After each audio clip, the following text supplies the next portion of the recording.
All right, Ambassador Dennis Rose, thank you so much for joining me today. When I first met you in your office at the Washington Institute last summer, I believe you had just returned from Saudi Arabia. At that time, initial reports about the potential for an agreement between Saudi Arabia and the US had just started to emerge. Do you still see this as a possibility?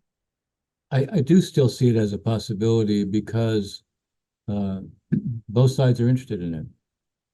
The Biden administration understands that there's great value in terms of producing a breakthrough.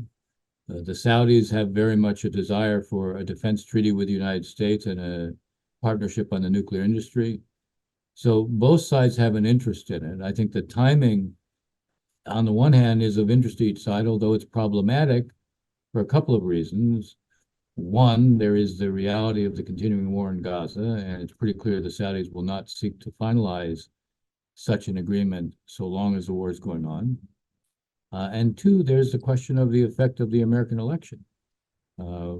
Will something be, can you get something through the Senate, given the fact that we're in a campaign season?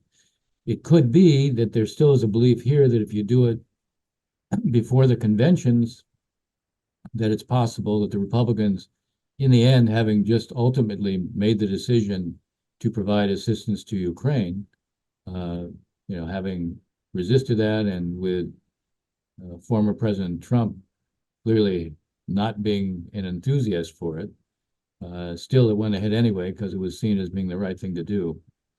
The later you get into the year, the less likely it appears that that considerations other than political considerations will affect the decision making. So I think there's a couple of factors that make it questionable in terms of timing, but the basic interests haven't changed.